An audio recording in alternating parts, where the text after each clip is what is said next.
Baik, selamat pagi anak-anak. Hari ini kita akan melanjutkan pembelajaran kita.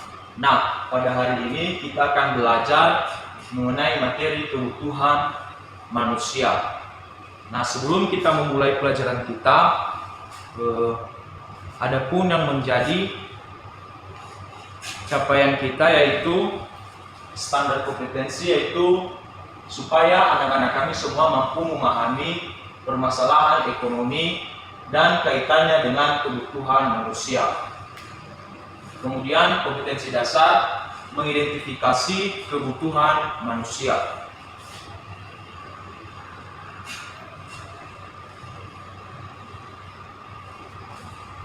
Selanjutnya yang menjadi indikator, yaitu yang pertama, anak-anak kami diharapkan mampu mendeskripsikan pengertian kebutuhan. Kemudian kedua, mengidentifikasi bermacam-macam kebutuhan manusia. Dan yang ketiga, mendeskripsikan pengertian alat pemuas kebutuhan. Dan yang keempat nanti mengidentifikasi bermacam-macam alat pemuas kebutuhan.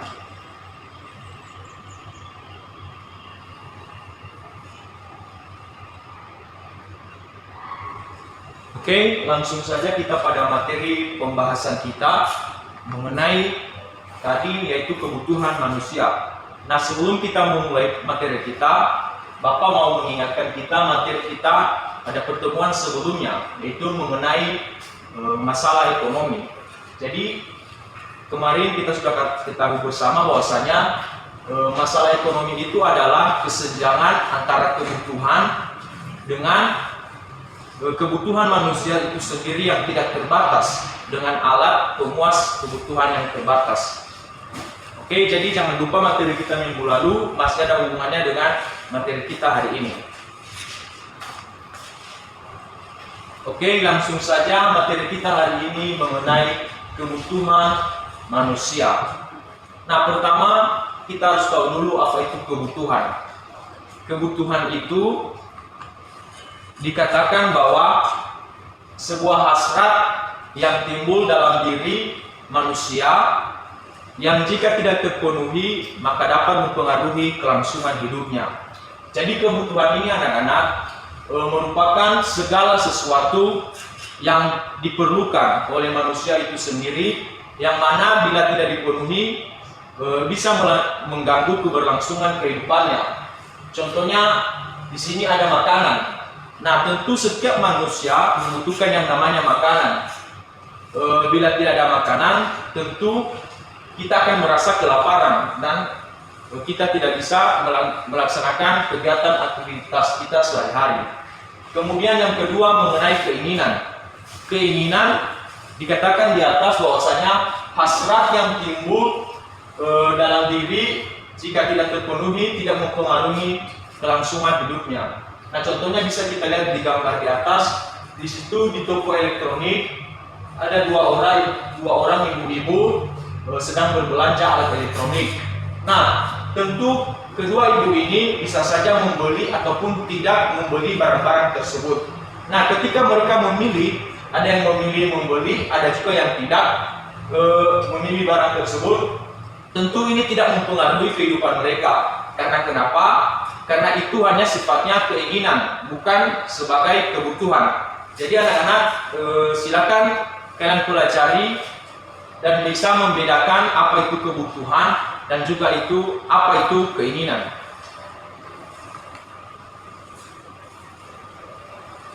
Selanjutnya berbagai macam kebutuhan. Yang pertama kita lihat dari tingkat intensitas atau banyaknya jumlahnya. Yang pertama kebutuhan primer. Kebutuhan primer itu dikatakan kebutuhan yang harus dipenuhi. Jika tidak terpenuhi dapat mengganggu kelangsungan hidup setiap individu manusia. Nah, contohnya di sini yaitu pangan, sandang, dan papan, atau pakaian kita, kemudian makanan kita, kemudian tempat tinggal kita. Bisa kita lihat di gambar ini ada makanan, begitu juga di gambar di paling atas di sana. Ini merupakan kebutuhan primer setiap manusia. Kemudian yang kedua, kebutuhan sekunder, yaitu kebutuhan yang timbul setelah kebutuhan primer. Jadi kebutuhan sekunder ini muncul ketika kebutuhan primer ini sudah terpenuhi, sehingga kita bisa memenuhi juga kebutuhan sekunder ini. Contohnya apa? Misalnya telepon seluler ataupun angkutan umum. Nah, kemudian setelah kebutuhan primer dan sekunder terpenuhi, maka individu juga bisa melengkapi kebutuhan tersiernya atau kebutuhan barang-barang mewah. Contohnya di sini mobil, kemudian kapal pesiar. Nah, jadi barang-barang mewah ini sifatnya bisa dilengkapi ketika kedua kebutuhan sebelumnya bisa terpenuhi dan si individu itu mampu membelinya. Misalnya seorang pejabat tentu membutuhkan mobil mewah ataupun alat transportasi yang mungkin berbeda dari orang lain. Kenapa? Karena memang ia membeli ataupun memenuhi kebutuhan tersiernya tersebut.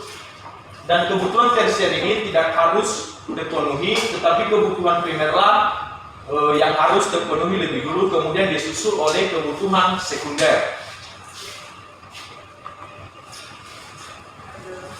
Nah, macam-macam kebutuhan kedua dilihat dari waktunya. Nah, yang pertama ada kebutuhan waktu sekarang, dan ada yang kedua kebutuhan yang akan datang.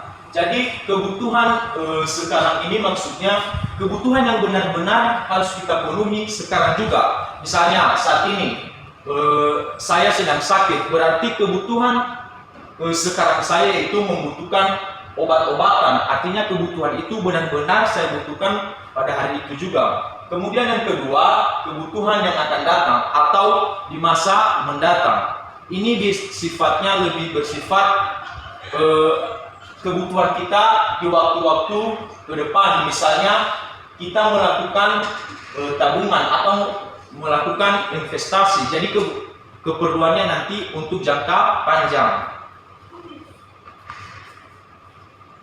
Kemudian macam-macam kebutuhan berdasarkan sifatnya.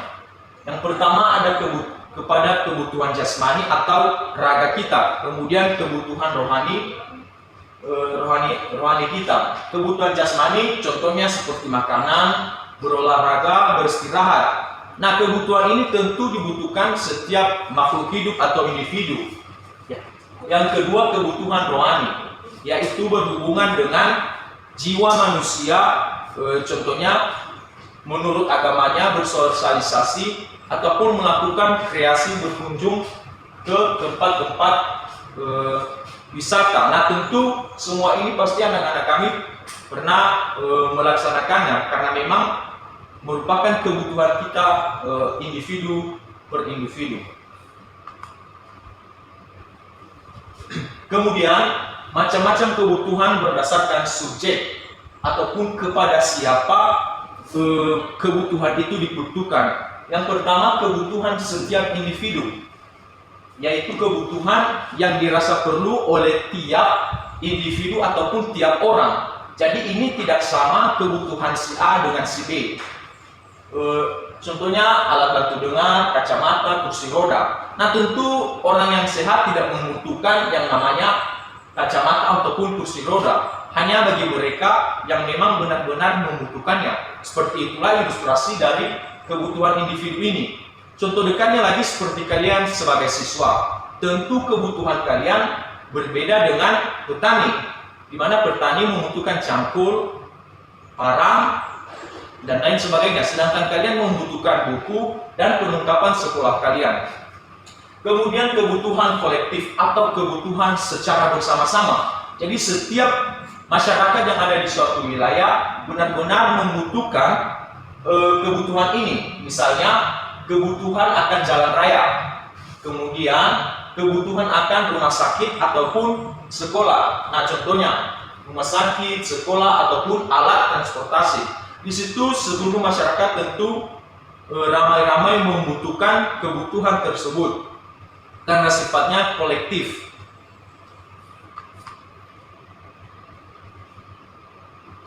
Nah, selanjutnya alat pemuas kebutuhan.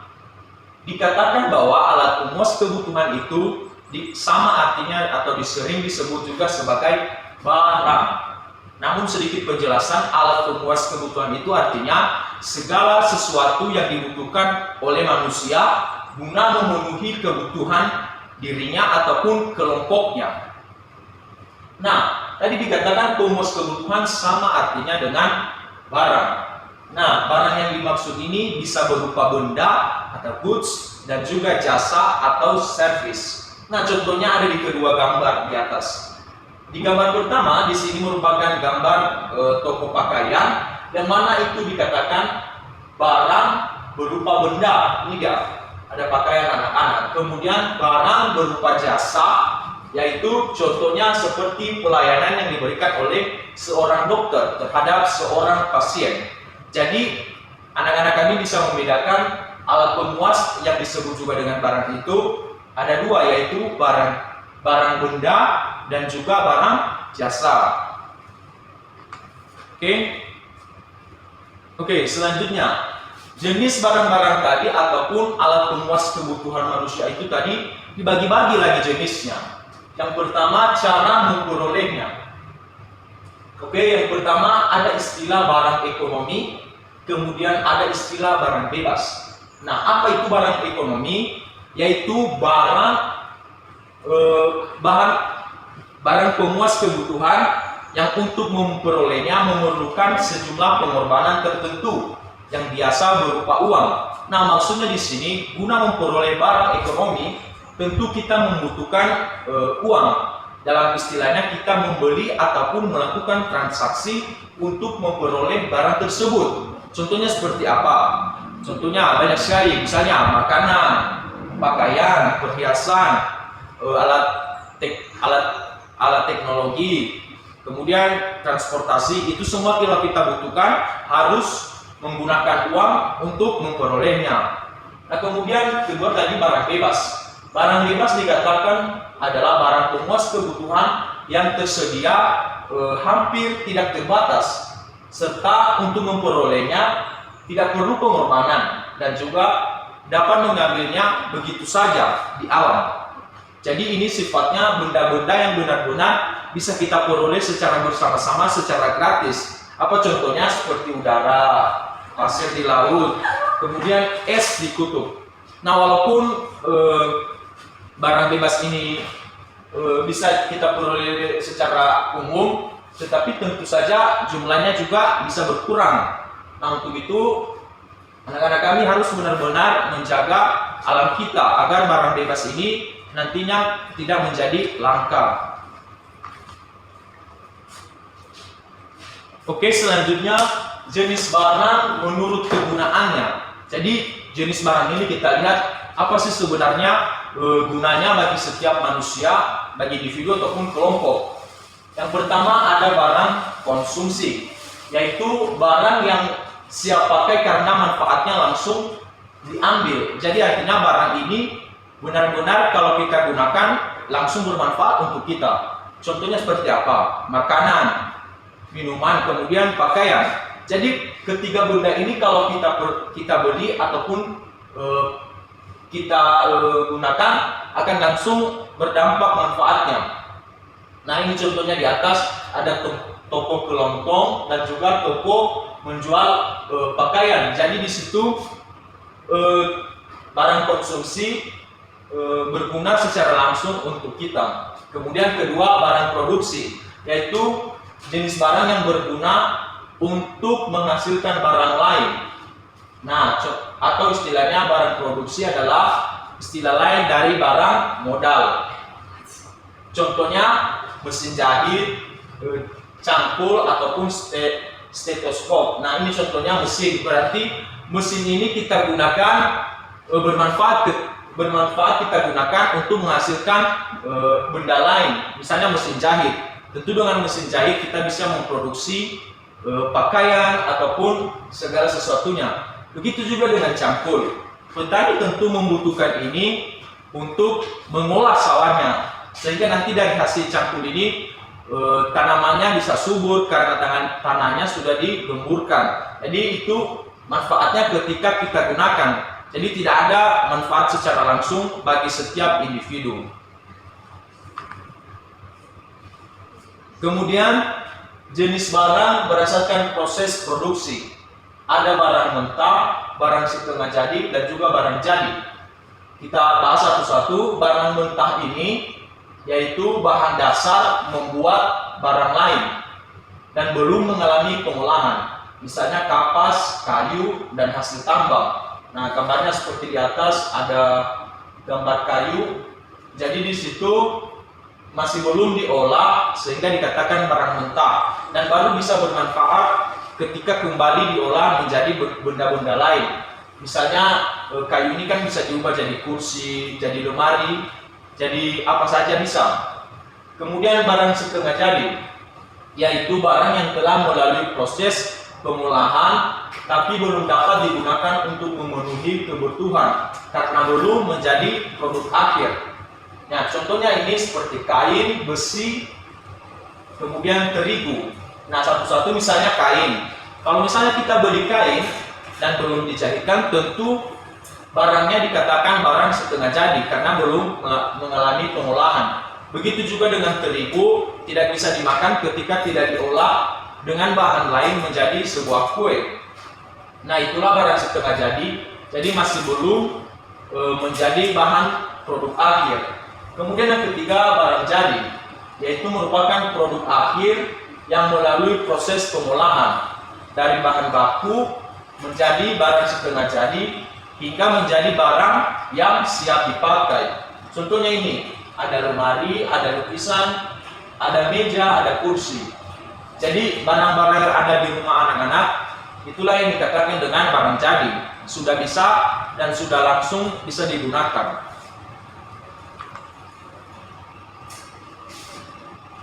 Kemudian jenis barang berikutnya yaitu berdasarkan hubungannya dengan barang lain.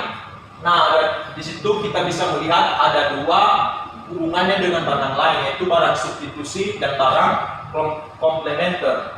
Barang substitusi ini dikatakan bahwa merupakan barang pemuas kebutuhan yang berfungsi dapat menggantikan barang lain atau istilahnya substitusi. Misalnya seperti apa? Misalnya seperti gas dengan minyak tanah. Nah, kita tahu kan anak-anak bahwasanya saat ini minyak tanah sangat langka dan harganya lumayan tinggi. Nah, solusi dari minyak tanah tersebut tentu ada gas.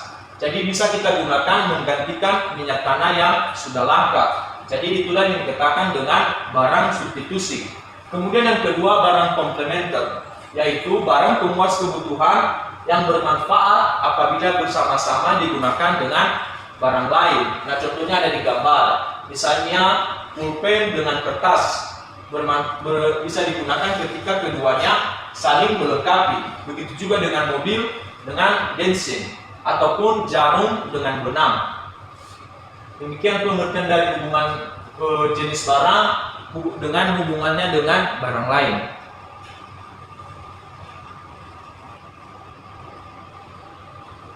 Nah, kemudian barang menurut kegunaannya. Di sini ada dua, yaitu kegunaan dasar dan juga kegunaan bentuk.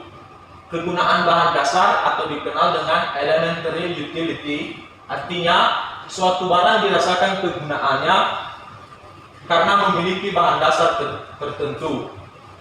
Misalnya pasir kuarsa berguna karena mengandung bahan dasar untuk pembuatan kaca.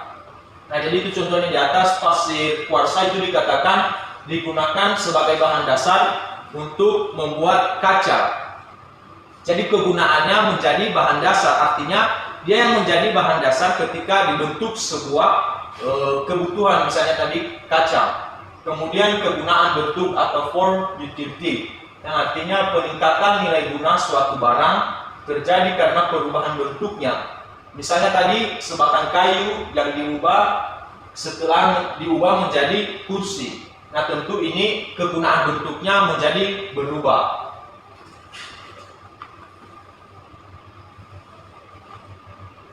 Oke, selanjutnya ada menurut kegunaan waktu atau time utility, yang artinya peningkatan nilai guna suatu barang jika digunakan sesuai dengan waktunya. Nah, bisa dilihat gambarnya di atas, misalnya jas hujan. Jas hujan bermanfaat ketika kita gunakan saat musim hujan. tentu ini tidak bisa kita gunakan ketika musim kemarau. Jadi ada waktu-waktu tertentu kita menggunakannya. Kemudian yang kedua, kegunaan tempat atau place utility. Nah, ini artinya penggunaan barang itu harus berdasarkan tempatnya. Misalnya perahu. Perahu tidak bisa digunakan di daratan, melainkan di lautan. Jadi di sini ada tempatnya barang tersebut di mana digunakan. Begitu juga dengan misalnya mobil, tidak bisa kita gunakan di laut atau kita terbangkan. Jadi dia hanya berfungsi ketika berada di darat. Kemudian kegunaan kepemilikan atau ownership utility. Jadi maksudnya di sini barang itu siapa yang memilikinya. Jadi orang yang lebih tepat. Misalnya seorang dokter, misalnya suntik lebih berguna bagi seorang dokter daripada seorang tukang bangunan. Jadi barangnya itu sesuai dengan profesi ataupun hak kepemilikannya. Begitu juga dengan misalnya nelayan, dia sangat membutuhkan jala dibandingkan jarum suntik tadi. Jadi barang-barang ini harus sesuai dengan siapa yang memilikinya, dan ini bisa terkait dengan pekerjaan ataupun rutinitas setiap orang.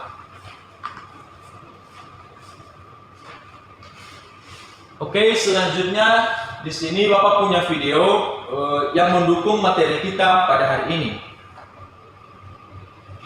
Nah, jadi tolong diperhatikan baik-baik. Di sini di animasi di atas ada seorang pemuda yang sedang lapar, dan di situ dia berhenti di depan sebuah warteg yang bersebelahan dengan restoran McDonald's. Nah, di situ dia bertemu dengan seorang sahabatnya yang sudah lama. Jadi mereka bercakap-cakap, dan kebetulan mereka berdua ini sama-sama sedang dalam keadaan lapar.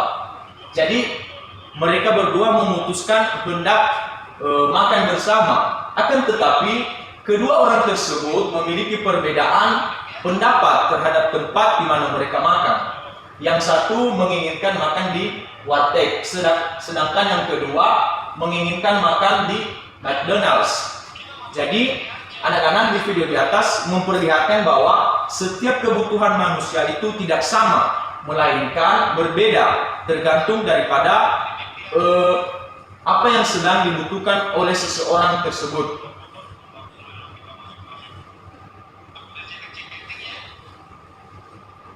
Oke, jadi kedua orang tersebut memutuskan untuk makan di tempat yang berbeda. Nah, dikatakan anak-anak kami apakah pernah mengalami situasi yang tadi, yang mana menjadi faktor penyebab kebutuhan masing-masing tidak sama? Tentu hal ini dijawab oleh anak-anak kami sendiri. Yang jelas, setiap kebutuhan manusia itu tidak sama atau memiliki perbedaan antara individu yang satu dengan individu yang lain. Oke.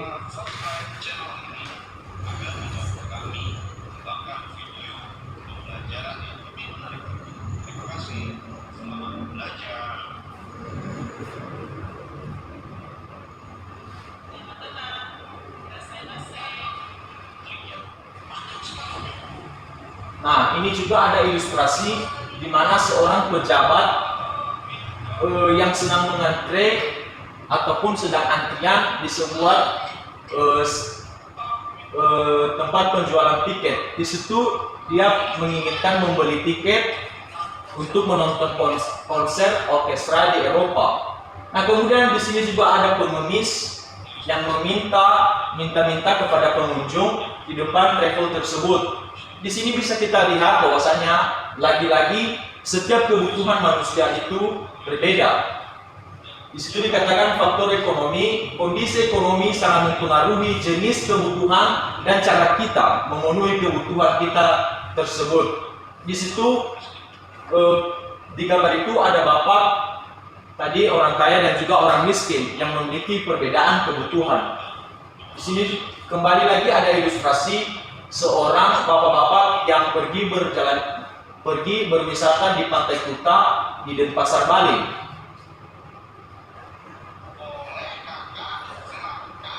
Nah, di sini Dia menginginkan untuk makan di sebuah restoran, di warung.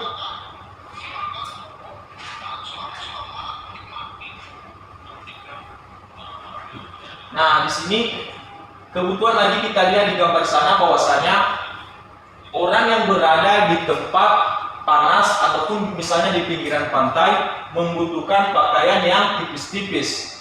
Nah, kemudian berbeda juga mereka yang berada di gurun, di kutub atau di tempat yang dingin. Di situ orang-orang membutuhkan pakaian tebal guna menghangatkan tubuh mereka. Nah, jadi sudah diperjelas di video ini bahwasanya tempat di mana setiap kita berada, maka kebutuhan akan barang ataupun alat pemuas kita berbeda.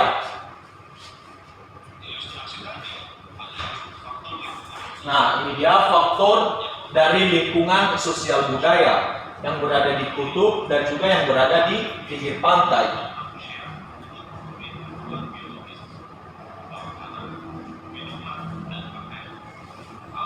Jadi cukup jelas ya bahwasanya lingkungan kita mempengaruhi setiap kebutuhan.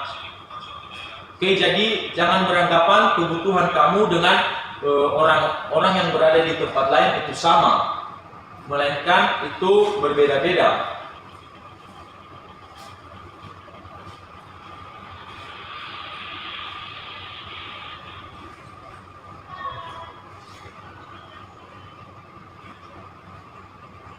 Oke, selanjutnya ada ilustrasi yang lain. Di sini ada dua orang yang sedang bertemu. Ada seorang perempuan dan laki-laki. Nah, di sini laki-laki dan perempuan memiliki postur tubuh tinggi, besar ataupun pendek, yang menyebabkan kebutuhan manusia menjadi beraneka ragam. Jadi fisik juga menentukan seperti apa kebutuhan setiap manusia.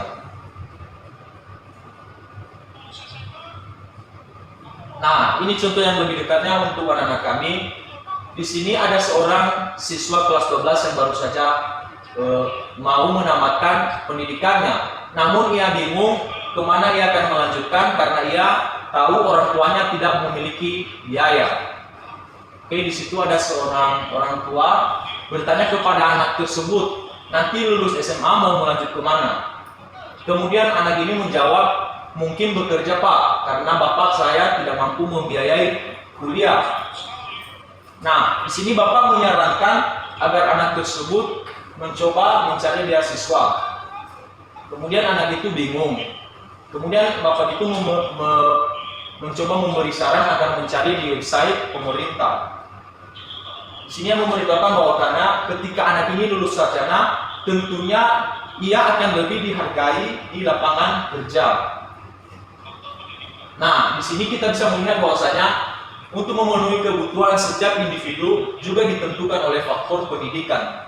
Semakin tinggi pendidikan seseorang, maka akan semakin dihargai. Begitu juga sebaliknya, kalau misalnya kita tidak punya pendidikan tinggi, maka jabatan ataupun pandangan orang terhadap kita juga tidak dipandang tinggi oleh orang lain. Oke, demikian saja ilustrasinya. Dan kemudian, nah di sini tugas akhir pada pertemuan kita hari ini yaitu mengerjakan lembar kerja siswa. Nah, coba perhatikan, nanti anak-anak kami di rumah bisa mengerjakan tugas ini dan kita kumpulkan pada pertemuan selanjutnya. Tugasnya yaitu pikirkanlah semua benda yang kamu butuhkan untuk menjalankan aktivitasmu mulai dari bangun tidur hingga tidur kembali. Kemudian tuliskanlah menurut jenis-jenisnya berdasarkan apa yang sudah kita pelajari tadi. Jadi kamu urutkan jenis-jenis barang ataupun kebutuhan yang kamu butuhkan tersebut. Baik anak-anak, demikian saja pertemuan kita pada hari ini dan sampai jumpa pada pertemuan selanjutnya. Selamat siang dan sampai jumpa kembali. Ya,